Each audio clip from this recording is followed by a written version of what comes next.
छत्तीसगढ़ के दुर्ग में अंतर्राष्ट्रीय हिंदू परिषद और बजरंग दल के कार्यकर्ताओं ने मजदूरों के पलायन और अवैध धर्मांतरण के मुद्दे को लेकर जिला मुख्यालय पहुंचकर ज्ञापन सौंपा।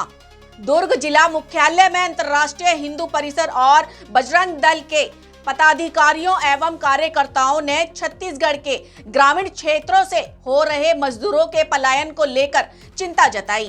संगठन का कहना है कि राज्य के कई ग्रामीण इलाकों से मजदूर रोजगार की तलाश में दूसरे राज्यों में पलायन कर रहे हैं, जहां उन्हें कम मजदूरी पर काम करना पड़ रहा है।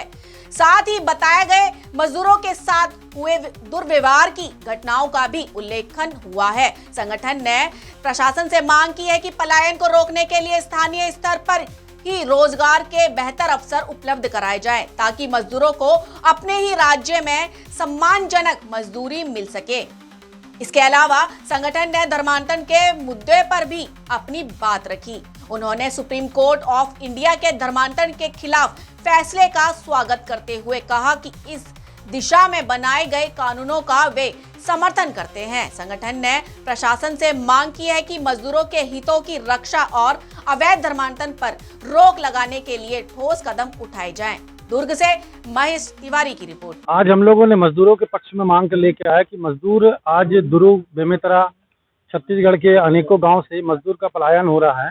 दूसरे स्टेट में जाके वो अपनी रोजगारी कर रहे हैं, अपना घर द्वार जमीन छोड़ के। तो इसके लिए सरकार से यही मांग है कि इनके लिए कुछ उचित मूल्य इनका निर्धारित करके इनको यहीं पर रहने के लिए व्यवस्था बनाए और 125 दिन का वेतन का उनका उसी के गांव में काम मिले और 125 दिन का ऐसा कुछ प्रारूप बनाए कि इन लोग यहीं पर रह सके और यहाँ कमा गा सके।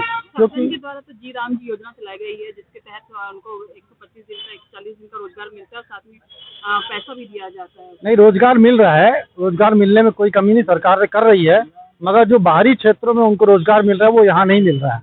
वहाँ से कभी भी यहाँ की रोजी आप देख लें 300-400 से कमी है, इसलिए वो वहाँ पलायन कर रहे हैं।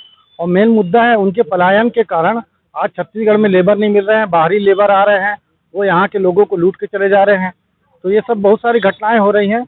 और यहाँ के लेबर जब बाहर जाते हैं तो अभी आप सुने होंगे कर्नाटक में, तमिलनाडु में भाषावाद बहुत चल रहा है हिंदी का, उस पर छत्तीसगढ़ के लेबर बहुत लोग मार खा चुके हैं। तो इसलिए उनको यहाँ रहने की व्यवस्था सरकार क्यों नहीं बनाती, और इस पर निवेदन यही है कि यही बनाए। और इनका कारण ये है कि ये जब पलायन के मोड़ पे हैं अपनी गरीबी को लेके, तो धर्मांतरण करने वाले जो दूसरे धर्म के विधर्मी लोग हैं इन लोगों को फायदा उठा रहे हैं, इनकी गरीबी का फायदा उठा के इन लोगों से धर्मांतरण करवा रहे हैं। अभी कल ही सुप्रीम कोर्ट का एक नया आदेश आया है, जिसमें धर्मांतरण को लेकर एक नया बात कही गई है कि जो दूसरे धर्म में जाएंगे उसे ST SC का कोई आरक्षण नहीं। 2026 में जो अभी सरकार ने किया धर्मांतरण के लिए, तो बहुत अच्छा फैसला है, उस पर मैं सरकार को बहुत बहुत धन्यवाद देता हूं। और उसमें श्री अंकिता शर्मा जी जो SP साहब हैं, मैडम राजनांदगांव की, उन्होंने भी बहुत मेहनत किया और डेविड को पकड़ा। इस पर भी उनको कोटि कोटि धन्यवाद। और भारतीय जनता पार्टी जो इस विषय पे बहुत संज्ञान ली छत्तीसगढ़ सरकार, उस पर मैं उनको धन्यवाद करना चाहता हूँ। धर्मांतरण के जो कानून आया है उसके पक्ष में आप लोग आना ही चाहिए। नहीं, धर्मांतरण के पक्ष में नहीं आए हम लोग, विरोध में नहीं आए हैं। धर्मांतरण का जो कानून आया बहुत अच्छा है, इसमें और थोड़ा सुधार की जरूरत है, क्योंकि इसमें यह सुधार की जरूरत है कि जो धर्मांतरण कराने जा रहा है और जो कर रहा है उसके बीच में हम अगर उससे पूछेंगे तो वो नहीं बताने वाला कि मैं धर्मांतरण कराने वाला। कोई भी रिपोर्ट लिखाएगा या प्रार्थी लिखाएगा, थर्ड पार्टी ही लिखाएगा। तो इस पर भी कोई कानून बनना चाहिए। जय श्री राम, वेणु माधव राव, विभाग अध्यक्ष, राष्ट्रीय बजरंग दल दुर्ग।